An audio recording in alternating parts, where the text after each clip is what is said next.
All right, so boom, welcome back to another episode of the Black Caliber Podcast. Today I'm here with my mans Kirk Lightburn and Terrance Laurel. Yo. Right, we pulled up to New York Vibeland Studios, his studio, as y'all see, very nice. It's official. I'm super happy to be here.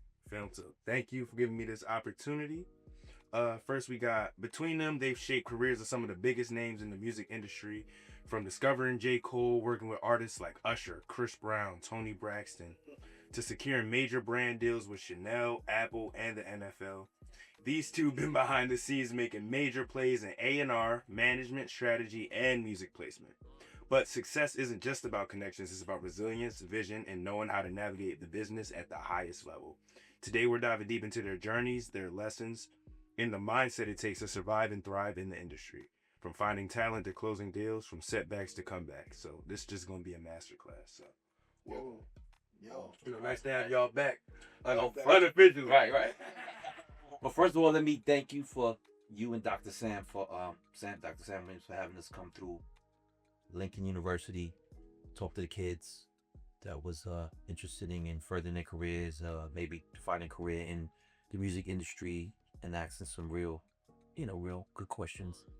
That was, something I don't usually, I don't do a lot of that. I think I need to do more of, talking to the youth then, as they say. Like, yeah, but it was a really, really good experience. And I actually look forward to doing it again. I think it's opened a window that I wouldn't mind to pursue and talking to younger people, because when I was young and I was doing what I started out doing in the music business, I wish somebody older or OG would have pulled me to the side and was like, you should do this, you should do that, you should do this. We was kind of winging it.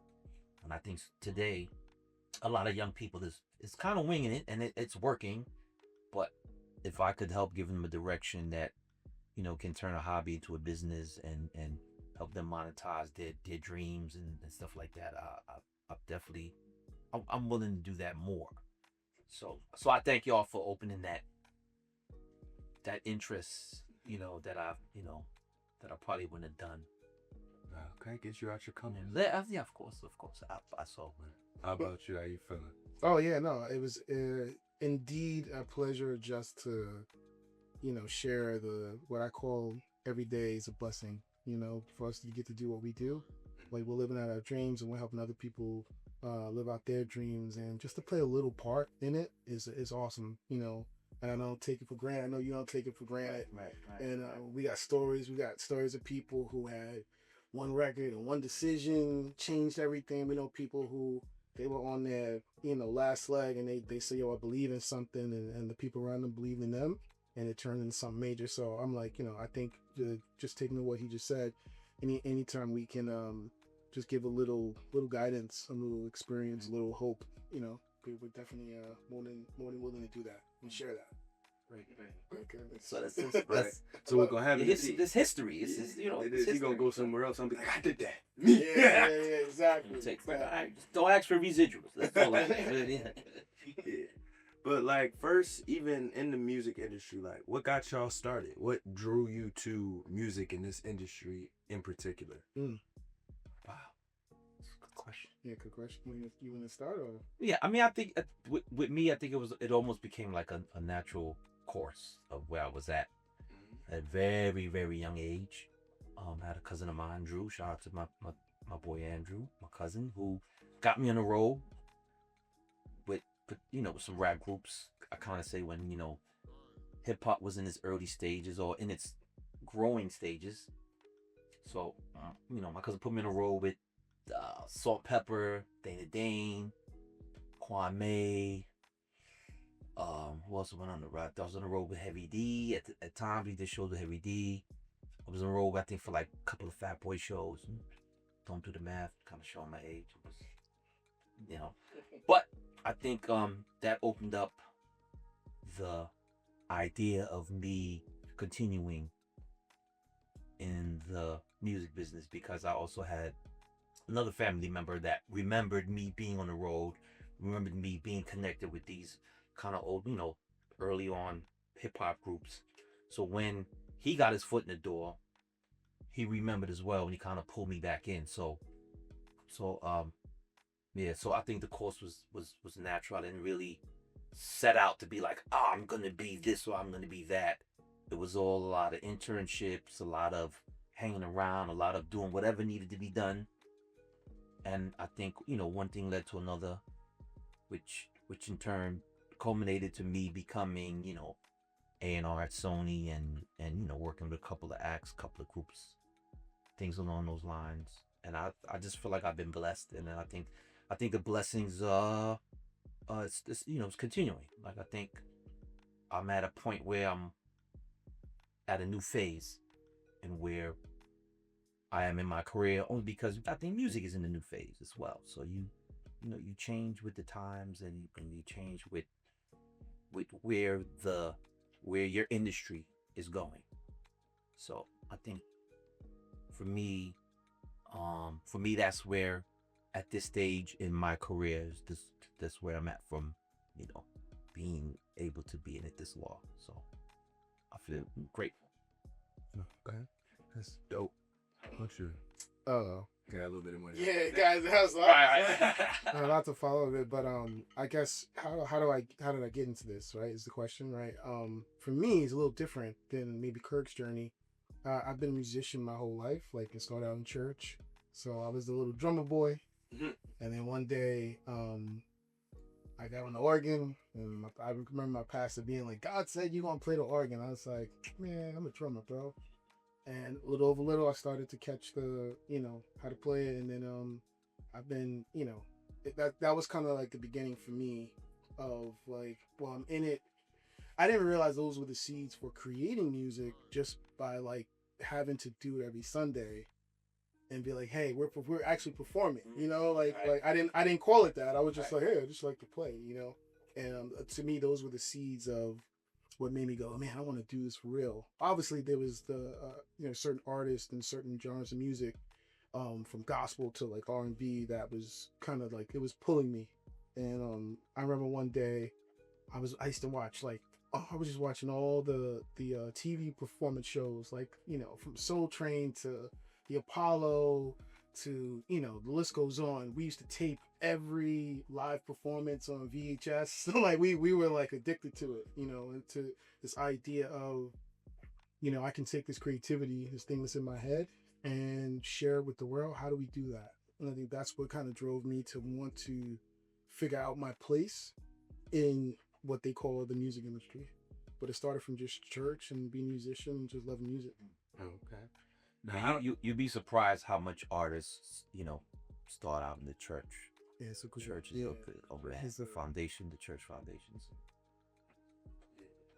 I was born plenty of artists. Using the choir. Yeah, exactly. You already know. A lot of time, it's a lot of talent in the church. You'd be surprised. Yeah.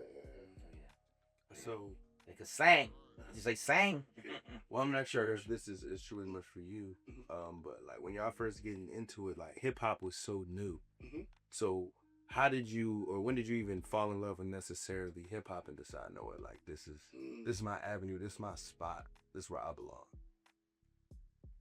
I think for me it's definitely from Kirk. Right. But for me, what's funny is I was more drawn to like R&B as like it was rhythm and blues. It was just, but for hip hop, I remember the first time I heard Wu-Tang, right? I remember the first time I was like, yo, that's different.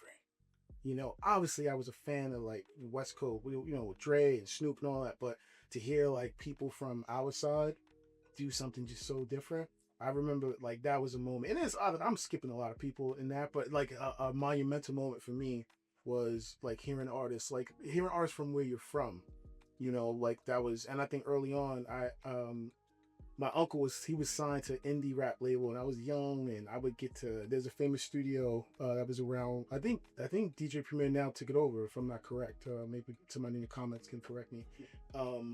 D&D Studios, D&D. So that was my first. That's kind of really. Man took it over a while ago. Crazy story. Crazy story. So D&D, my uncle, shout out to Jimmy Grand. He was working with them, and he pulled his his little nephew in, and it was my first time being in what was a commercial studio, but it was all hip hop. So I'm like 12, 13, 14, and I'm around MOP and like like Big. Like I saw Big there for the first time recording, because that's where he recorded a lot of his music with the Premiere. I was around even like indie guys like Afu Ra and Well, everybody went to D. everybody went there to perform to get on. You had to premiere. You had to go D&D.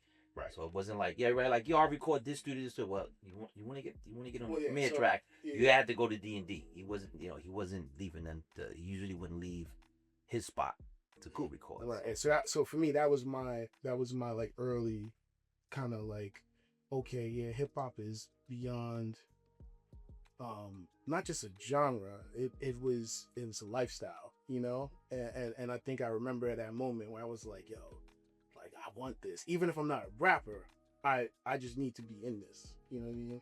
And that's kind of my story. Wow. I even know what that's wow. So hip hop for me, I mean, I remember far back as,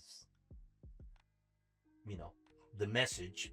I'm saying, I remember as a little kid, and my father brought home, because my father used to have this incredible hi-fi set, and I credit him for kind of opening my mind as far as different genres of music at a really, really young age. I mean, I was a little kid.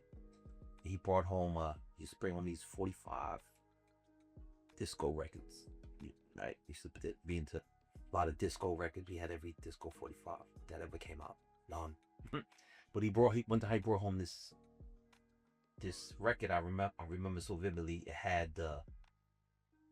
had like a red, blue, different color, like a snake, like a sugar cane, and it was red and blue.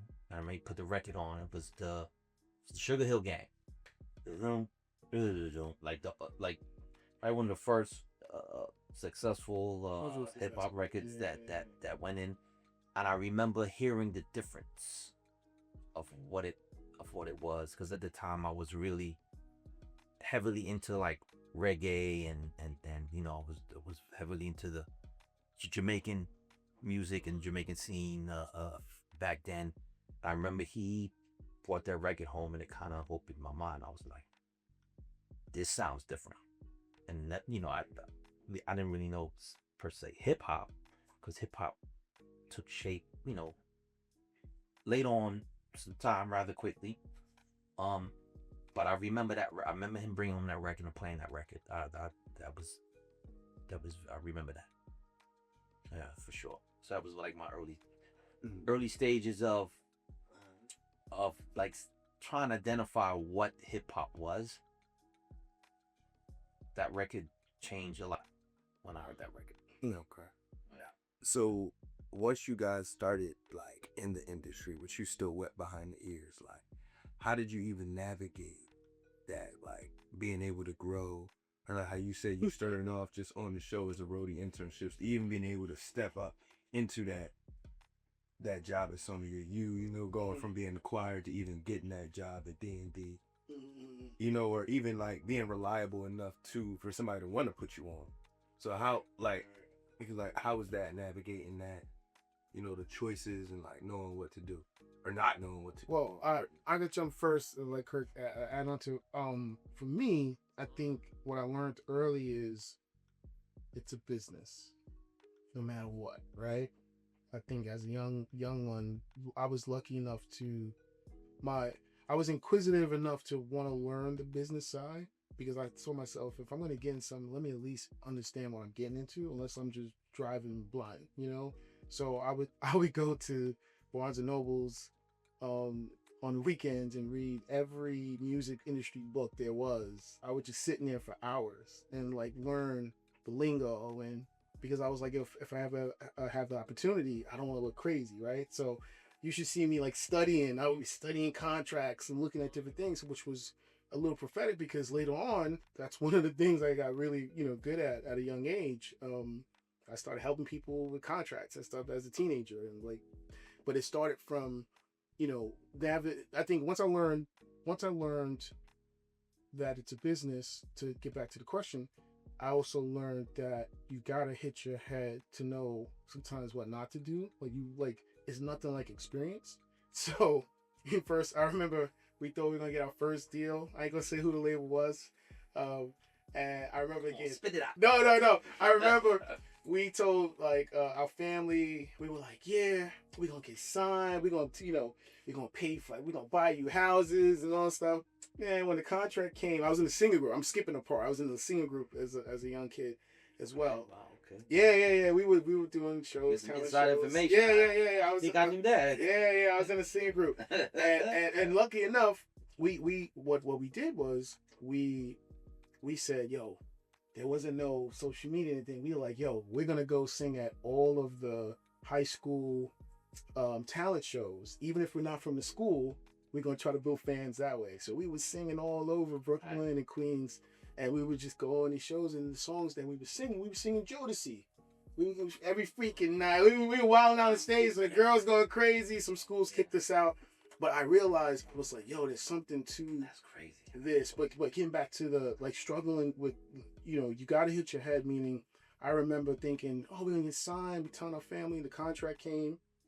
Man, they was offering us like $500 to sign our lives away, and I realized, oh no, that's not enough to, I was like that. So It ain't even know. no, and it's funny because you when you're young, it's just the idea of, you think, oh, this is it, this is my move, and I had to like literally hit the wall and be like, okay, that's not what I want, right? That's not what our value is. Let's keep pushing, and let's find people who value us the way we value ourselves. And I never forget, I'm skipping, as a teenager, my cousins, they formed a group, and they decided, I was like in the group, but I was kind of doing business, and I was kind of like the unofficial fourth member, I like to say.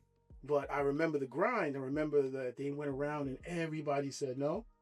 And then they said, you know what, we're going to get together. We're going to get our friends to teach us choreography and all this other stuff. And they got everything tight. And I remember when it changed, all those no's eventually turned to one huge yes. And I remember when they got signed to Def Jam, it was just like, you grinded. Even though I wasn't in the group, it was like I was, because I'm witnessing, no after no after no. And it, things happen with the group and all that later, but it was just a monumental moment. Like, you keep pursuing, because you just don't, even if you hit your head, even if you make a mistake, you're gonna learn. You're not gonna do that again, right? That's why I tell my people, I'm like, yo, it's all right to hit your head. That hurt. You're not gonna do that again, right? You know what I mean? You're gonna wear a helmet next time, right? And too many lumps, man. Yeah, too many lumps. So, but back to the Kurt, and I'll pass to Kurt. I think one, just navigating and being persistent. I think that's what I realized. Like, I was like, do I want it enough? And sometimes I questioned, like, do I want this, or do I like the idea of what it makes me feel? And I realized, no, I really want this. And then, like, later on in life, you find those moments where you're about to give up, and you're like, it's this or nothing, and all of a sudden something happens. Kirk was part of one of those conversations too. Like, during a season where, we had a particular artist that I was working with for almost a decade at the time. We had everybody said welcome, but never sent the contract. You know what I mean? Yeah. It was, and then I remember coming to see him. This isn't Sony days. I came to see him. I said, yo, man, we giving this one more shot. And he was like, okay. He always believed, right? But then he heard the new music, and it was like, yeah, we kind of looked at each other like, yeah, now it's time. And that, I remember. And then from there, that's how we connected, kind of like from there. It was From there, yeah, it was kind of like, oh, yeah, because it was his belief in at the time as well. Plus, I just got tenacious with the, kicking in the door, waving the 4-4, you know what I mean? Like, not literally 4-4s, but, song 44. Yeah. So, and I felt like, I believe in this enough, somebody's going to believe in it. And I remember we went in with 4 songs on SoundCloud, and we got bidding war happening. No buzz, this is like pre, and I remember even the crazy part was, there was a moment where Kirk got all the heads of Sony on a call, and they were like, it went from us pitching them to them pitching us. And it was so weird because a lot of people don't understand that that's the business is kind of like that. When everybody's after something, then like everybody starts to be like, well, I don't want to miss out on that. And the crazy thing about it, because he was telling them first. So Kirk was just like, yo, I told you guys this was fire. Now you want to jump on. Now you want to, he was like, now you want to call my boy, so 4 of the labels now. I got it again. Yeah, so to back to the point, it's like, yeah, the navigating the ins and outs, especially for somebody that's new trying to get into it, like, know that it's a business, know that your reputation is everything. Like, reputation that's all we have. Like, and you can not make money from physical items, but have reputation of gold that will make you money. A lot of people don't understand that part of this business either, right? So it's not always about transactional relationships. I think that's one thing I learned. It's a transactional business, but it doesn't always have to be transactional relationship. You could actually forge really good friendships and longevity where I got people I haven't talked to in 10 years, but when I speak to them, it's on and popping. They're like, yo, what you got? And I got people that I did a deal with yesterday. That don't, they're like, turn to, and I'm like, yo, we just made money. And they're like, oh, because it's just a transactional, and you learn to take none of this personal. I think that's my long-winded version to say it. Like, just keep doing it. Don't take none of it personal. So what's crazy is in retrospect, like him learning the value at that time was, I think for me, I was in the era before that where artists and people that worked in the business didn't know the value. We didn't know what publishing was. We didn't know what master compositions meant. We really didn't know none of the business side. That's why so many artists kind of got ripped off early on, because at the end of the day, for me, we just wanted to have fun. Like, it was kind of like maybe in the drug era where the street guy was kind of respected, but there's only one guy that was respected as much as the street guy. It was the rapper. So at the time it was or they was kind of one and the same in all actuality. So at the time I was running with some street guys and I was running with some rappers at the time, so I felt I was always in the mix because I had the best of both worlds. And I just used to, like I said, I just want to have fun, like to travel outside of my neighborhood at a very young age, and they was paying for it, and they was giving me stipends to go on the road and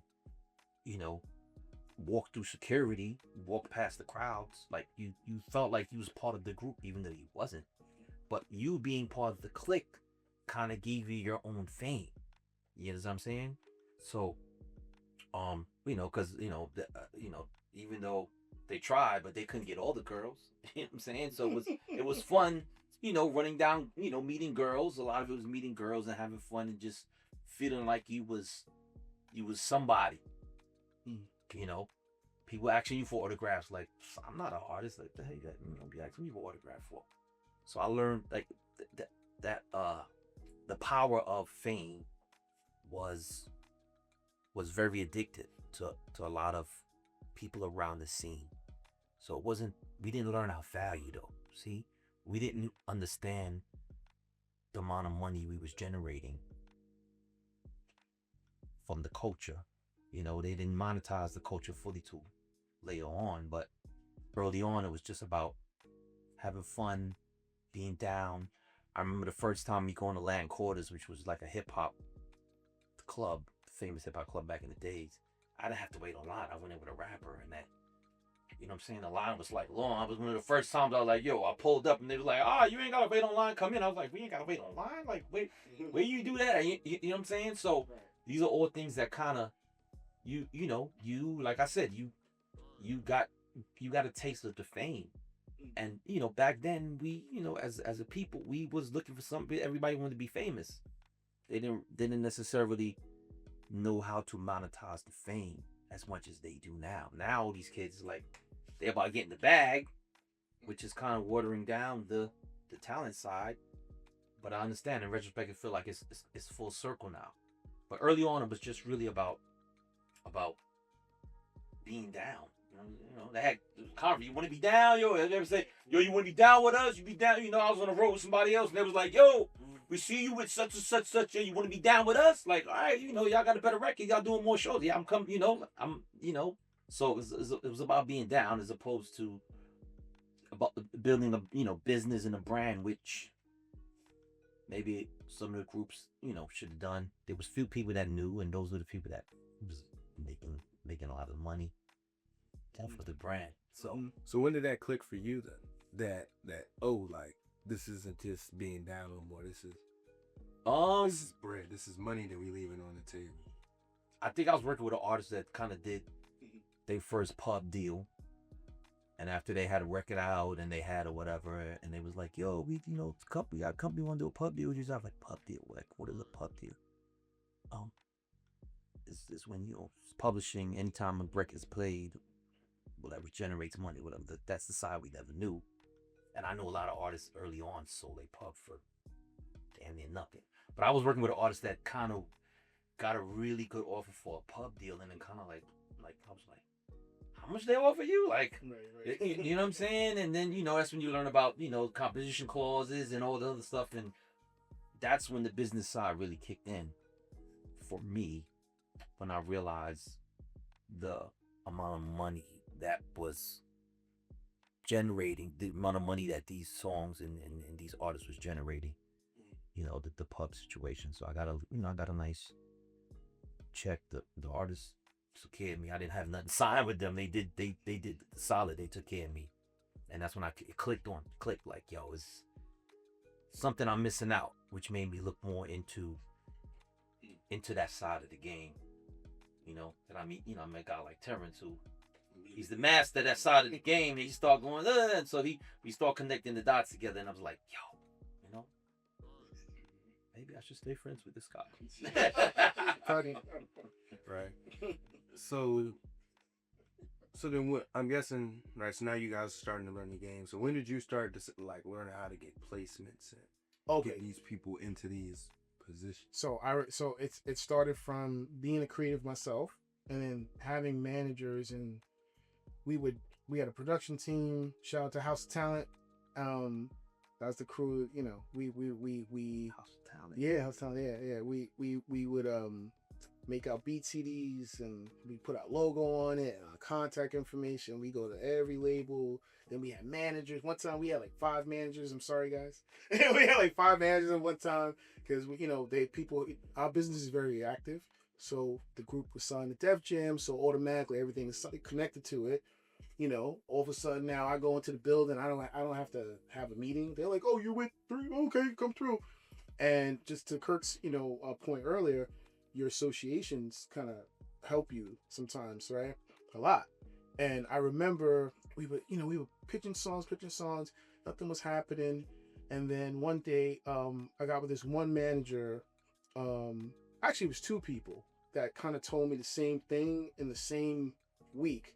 They looked at me and they said, "T, you kind of like pseudo managing your crew already. You should think about like management." I'm like, "No, I'm a creative. I don't." They're like, "But you're kind of doing the business already." Yeah, I'm kind of like a co-manager with them. And that's when it clicked for me, like, yo, maybe I should actually pursue that side. And I think once I did that, then I realized, oh, yes, it's important to know how to follow up with people. It's important to know how to deliver when someone's like, "Hey, the deadline is this. If you don't send the music and know that you can clear it by a certain time, you will miss." I remember we had a big placement and we couldn't find the files because we didn't have a really good system. We would like make beats and name them numbers, and somebody was like, "Hey, we need that track," and we couldn't find it. And I remember the feeling of like 15,000 at the time, which is probably like 30, 40,000 now, comparatively with the inflation. Just like walk out the door to somebody else who was just more prepared.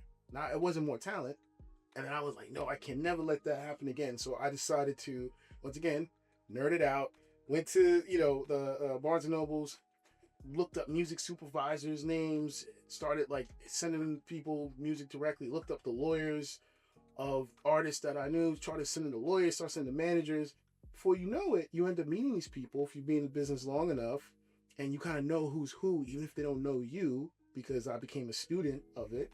And next thing you know, I'm around people. I go to like a Christmas party, you know, and you round all the industry, and it kind of happens. Yo, by the way, what are you working on? Oh, we're finishing this project. You know, I might have something for you. You know what? So, drop, email it to me or whatever. And I think for me, it was kind of like just knowing you got to pursue it, and then knowing how to close it.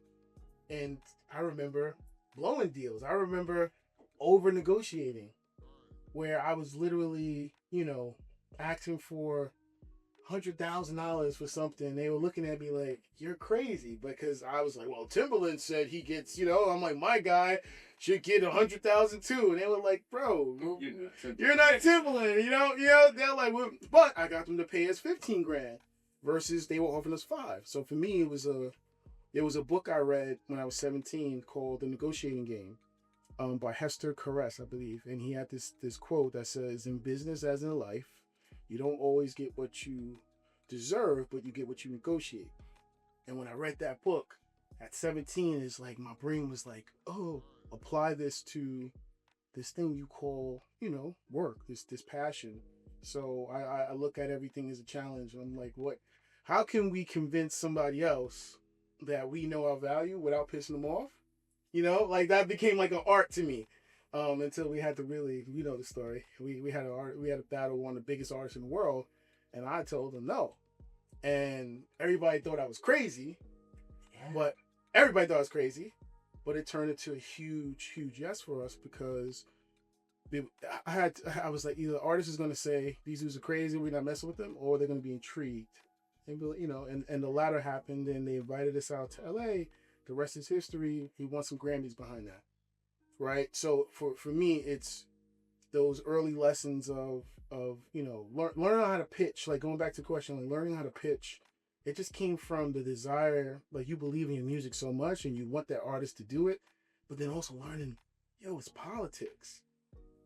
The best record. This guy right here taught me a lot about pitching, especially when it comes to inside the major label system, because I can tell the secret now, maybe. Well, too late now. I'm about to tell it.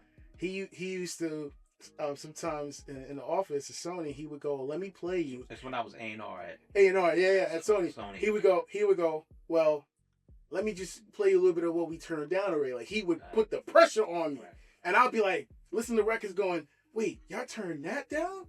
It made me think about what I'm about to play him, because I'm like, well, if that's getting turned down, what he was showing me was, it's not always about the record.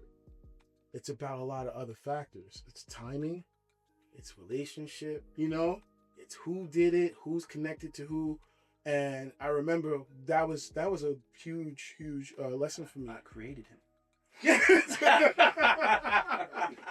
I learned, even with Kirk, is he helped me like get off my like, we the best.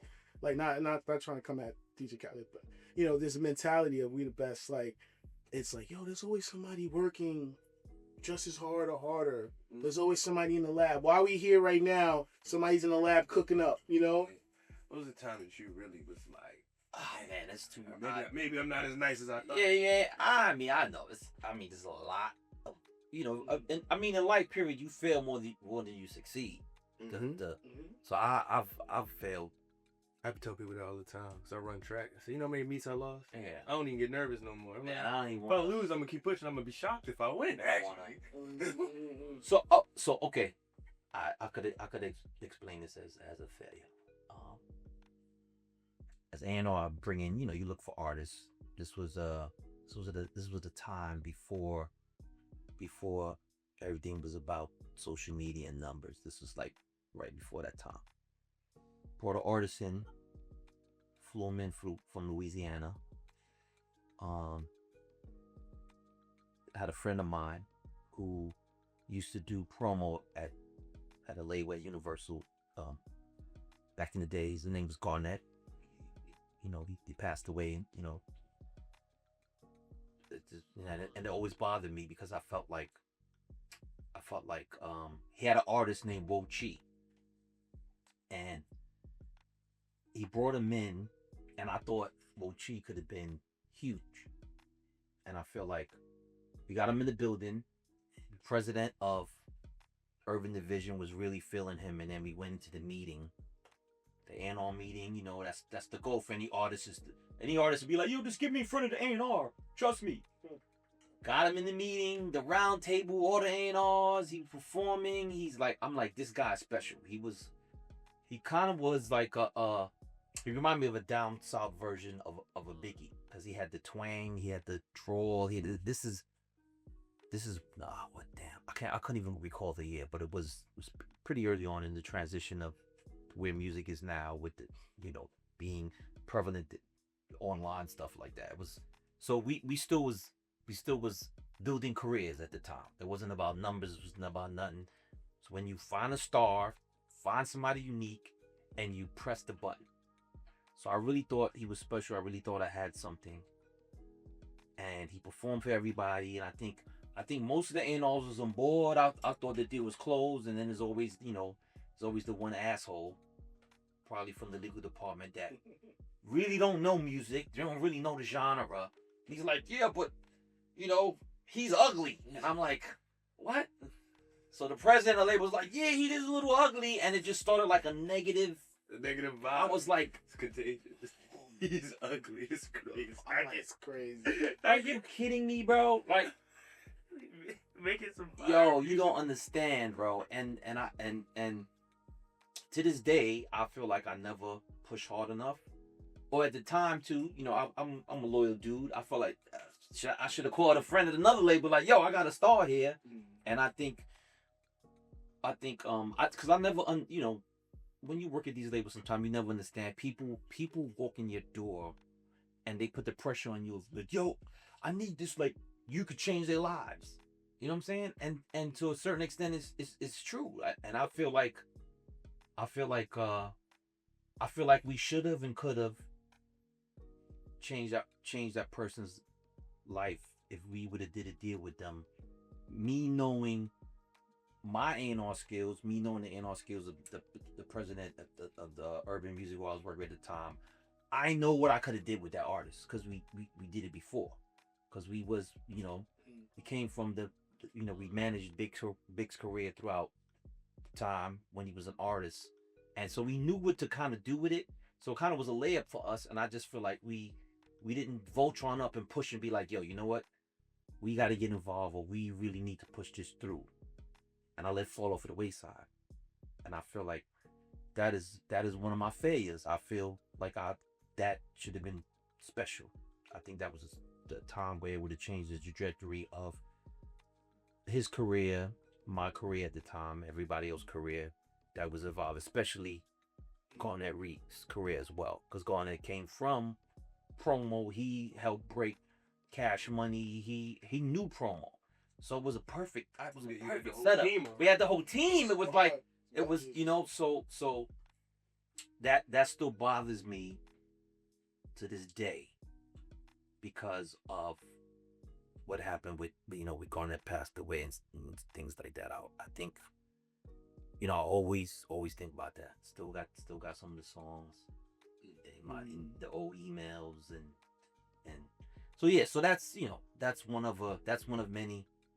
Like I said, failure stories. You fail more than you succeed. What's the sign? What? What's the quote? They use it in corporate training, agile and stuff. They say fail fast and often. That's how you kind of get to success. Right. So to his point, you gotta fail to succeed. Yeah, man. And I don't even like. I think failure is they think it's a negative thing. I actually think failure is how you get clarity. So, like, if something doesn't work, like I said earlier, you know you're not gonna do it again, right? Yeah. So, I'm always looking for that failure moment. For me, there's been a couple. Just to jump on to what he said, I think there's two things. There's like artists that have come across your. There's a couple artists that are huge right now.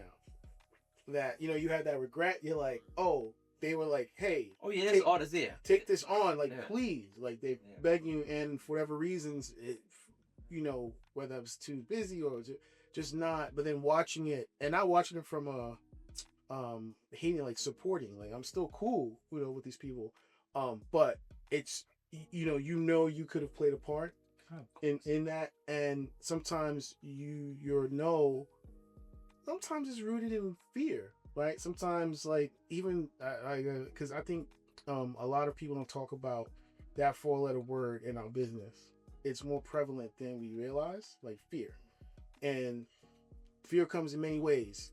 With artists, do I put this song out or do I wait, or do I with managers, executives, do I kick on the door with an artist that sometimes you don't know where their loyalty really lies. So then now you're hesitant because you're like, I'm putting myself on the line. Are they going to do the same for me?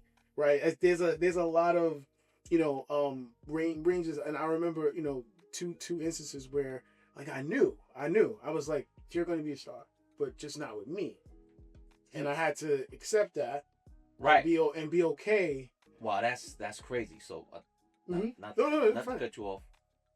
Quickly, he reminded me of a quick story. He had so many stories. I remember having a meeting with an artist, young, talented guy, had really good records, really good singer. And I was like, wow, this guy's super talented. So I'm sitting there and I'm going, light skin, he could dance, he's good. I'm like, yo, what's your name? He's like, Christopher. And I'm like, bro, I'm at RCA at the time. And I'm like, I can't really do this deal here. It wouldn't make no sense for me. He couldn't understand it. I'm like, yo, bro, you do understand the #1 male artist on our label right now who we're promoting is Chris Brown. like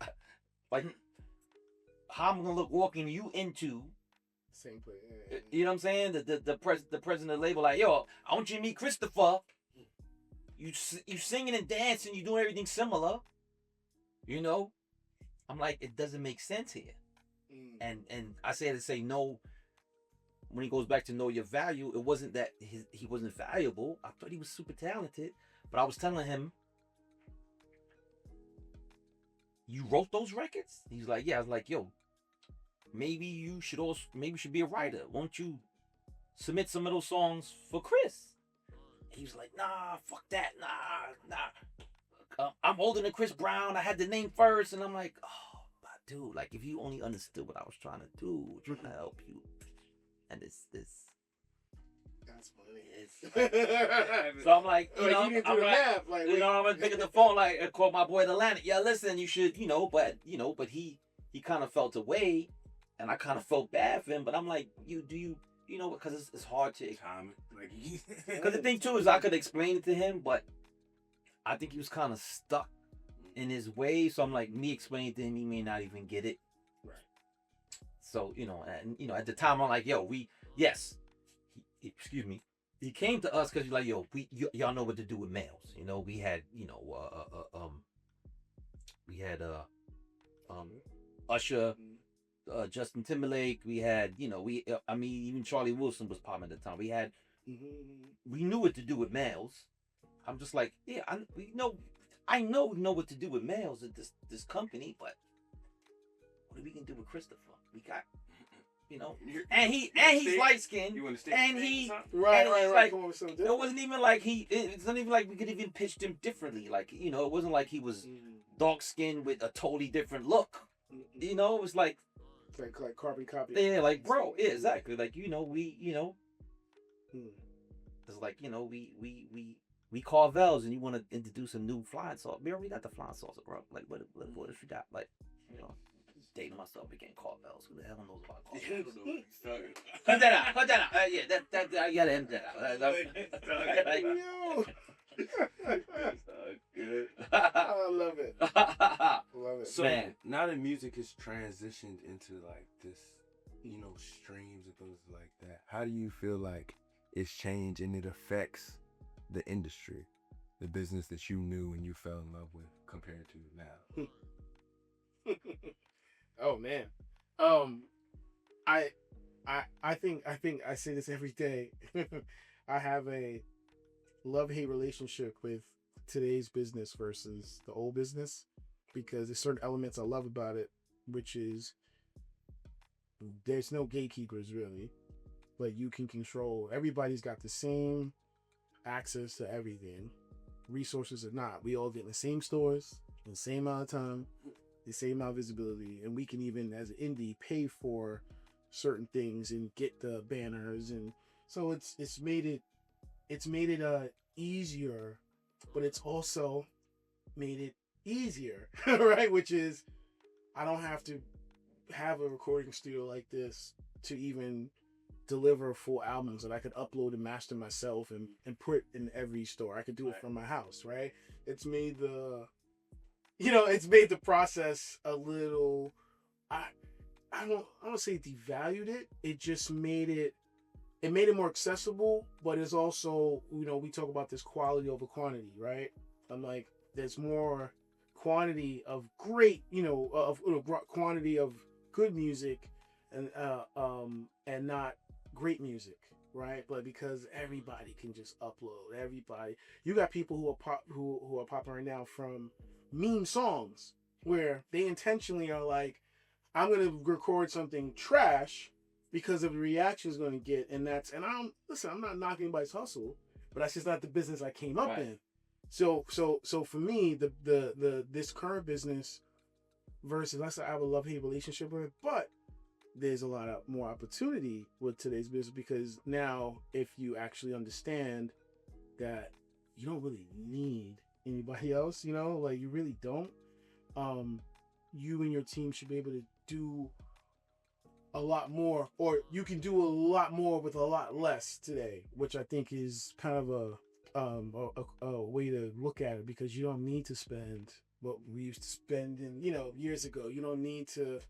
You remember the days they were doing $1 million videos? Remember the Hype Williams era? Like people used to spend $1 million on a music video, let alone today.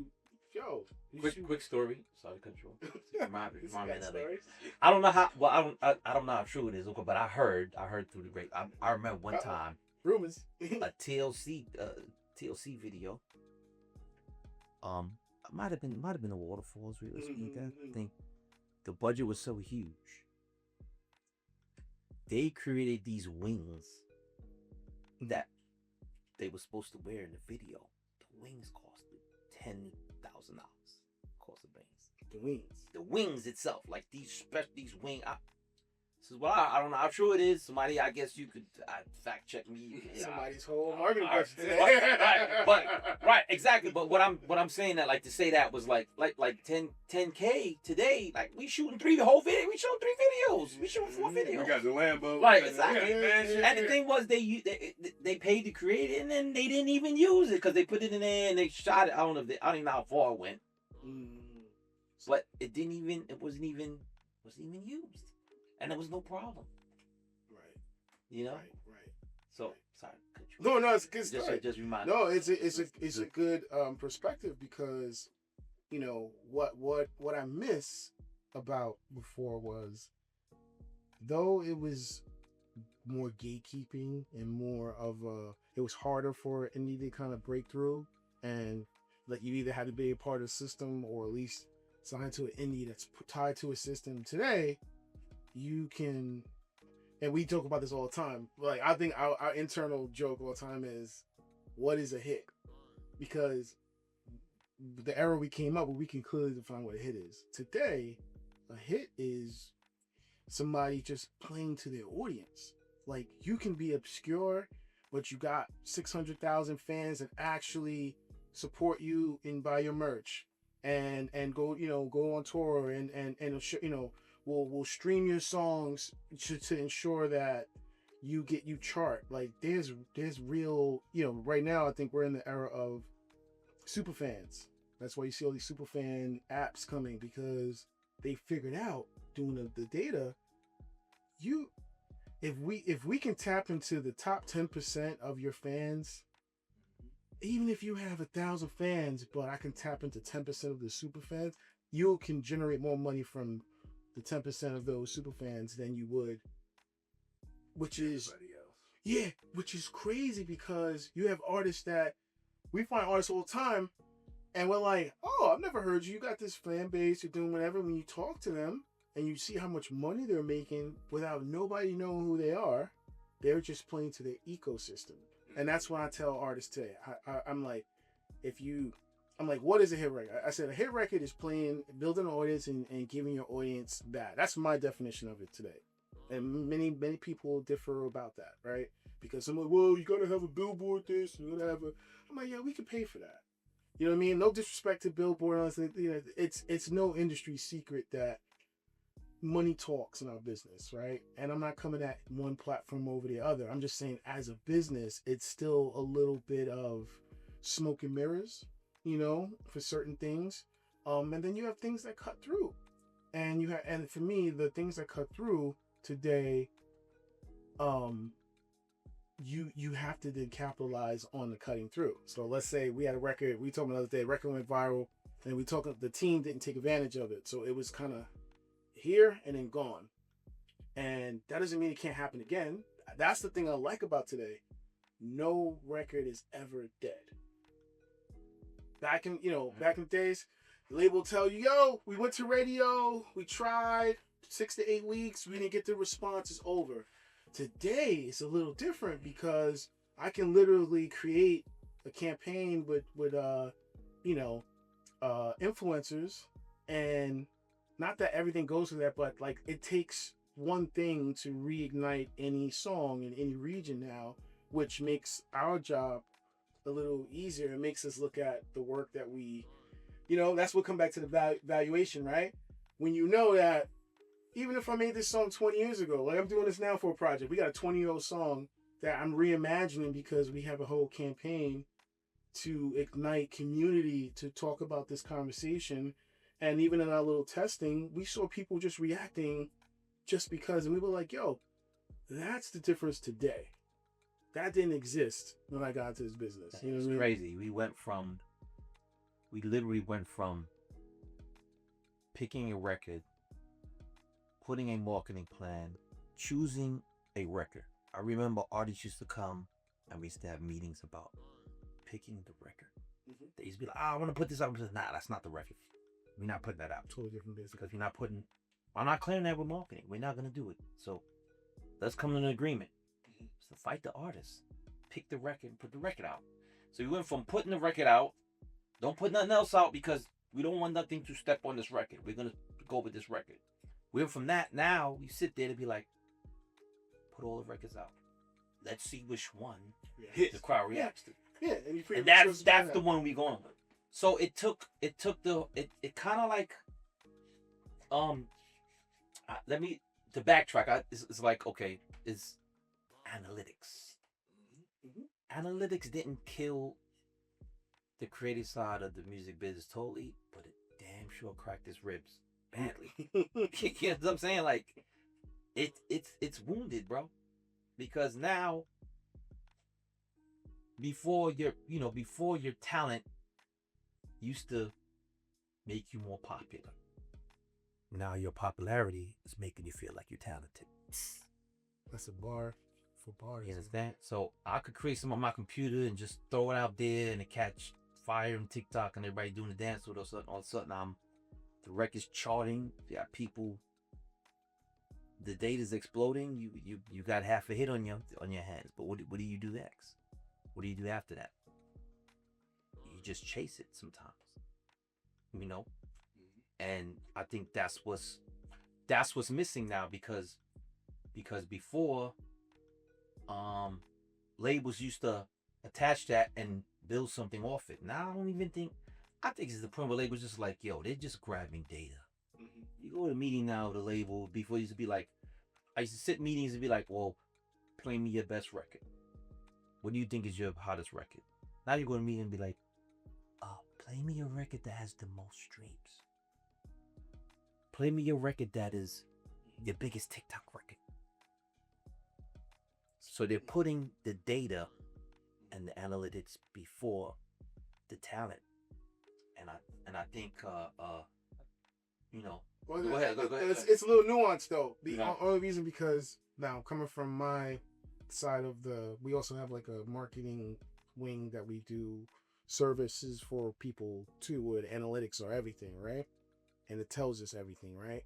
So I think I agree everything we said, but also it's also part of the transition. So once we accepted that, well, this is the new thing, it doesn't change the way I look at talent. Right.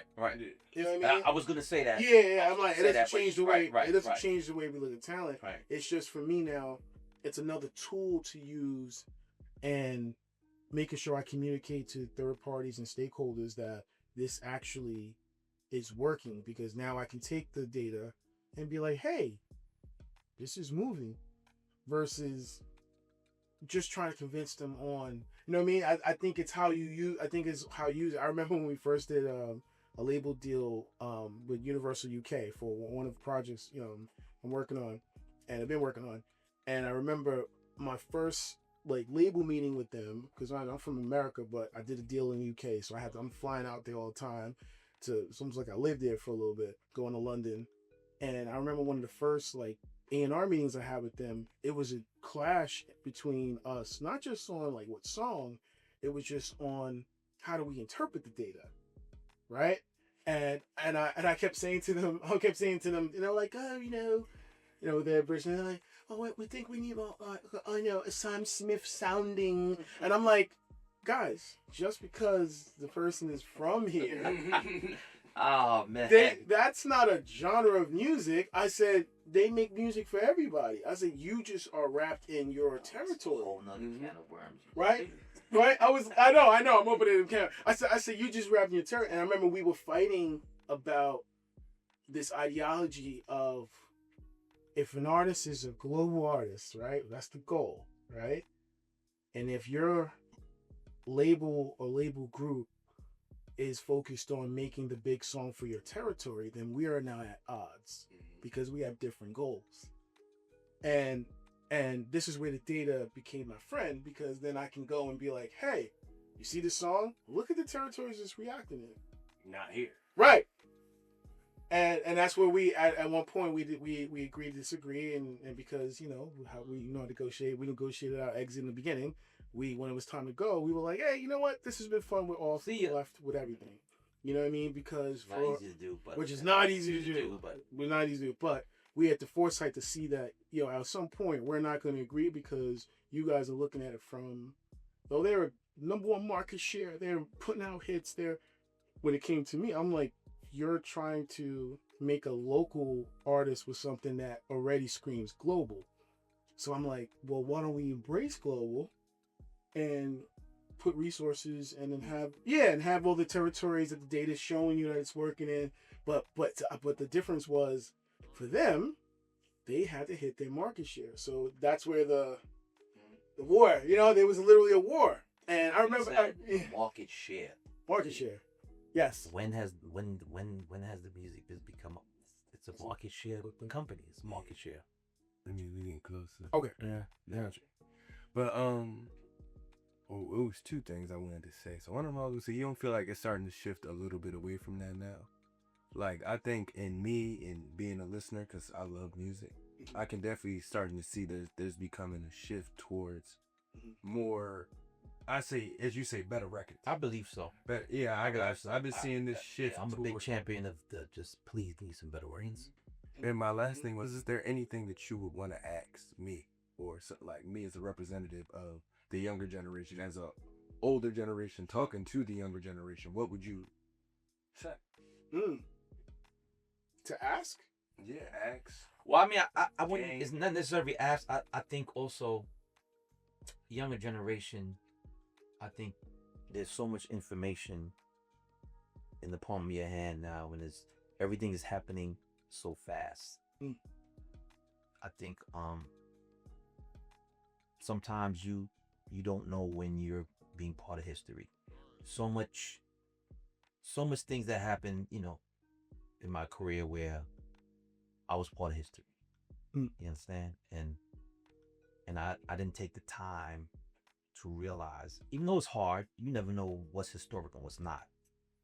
But I think with the younger generation, everything is happening so fast. Everything is monetized. Everything is just like, a lot of these new artists, they're making records that's giving them that's successful, but beyond the record, they're not really creating a career behind it. And sometimes you may be at your greatest moment very early on and you do not know it. Like performing for a particular show or performing for a particular crowd. It's like take in the moment and let it motivate you to make sure that this moment happens again. You understand? Think a little more long-term, long goal as opposed to just, all right, I'm out.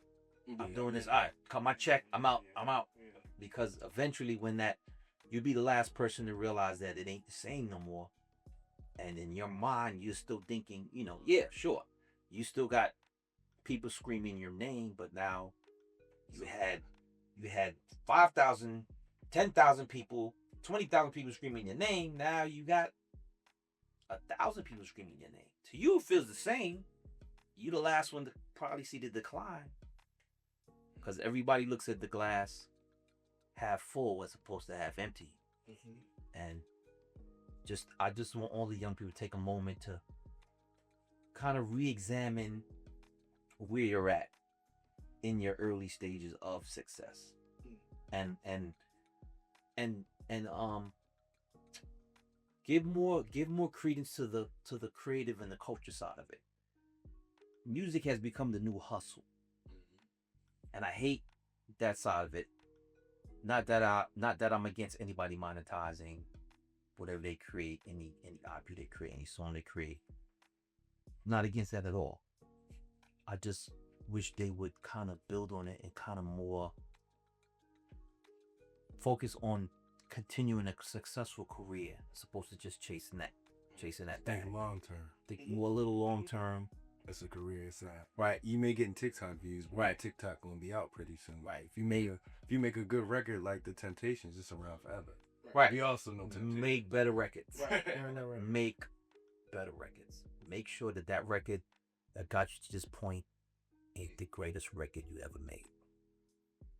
Cause a lot of times that's what it is. In a nutshell. I just gave you a paragraph of one hit. You just say one hit wonder. Yeah, I could easily said that. Make sure you're not a one hit wonder. Nah, but Yeah, no, but he's just. Well, I it's just get more, right. it's more No, of powerful course, when of you say it course. like that. How Yeah. about you? Yeah, no, I agree with all that. I just think, yeah. Also, this idea of enjoy these moments too, because like life passes, fast. So, whether you make it art, music, anything, like I'm like, yo, just enjoy the process because you don't get that time back. So, we're even working on these events where we're like, there's no cameras, no phone. Let's get it back to if you were there, you were there. You know what I mean? I think that's going to be a trend, happening a lot more as we go forward because it's going to be those moments. I think recently we went to he invited me to something. J. Cole had a anniversary of one of the albums at the Garden across the street, and it was one of those moments where I didn't really put my phone up because I was like, yo, I just want to absorb this. Just be there. You know what I mean? Like, let me just. Well, actually, you had to actually put your phone in the pouch. That's the technology now that's catching up to. You had to put your phone in the pouch, and you know what I'm saying. Yeah, but you just want I had some good relationships with the camp and stuff like that. So I went through another door. I had my phone, but You still ain't even think. I ain't think I'm pulling it out. 'Cause they probably looked at me like, bro. You know what I'm saying? They was there. Yo, this is Terrance Laurel. Thanks for having me on the Black Caliber podcast. It's Kirk Lightburn. Thank you for having me on the Black Caliber podcast. Glad I could contribute.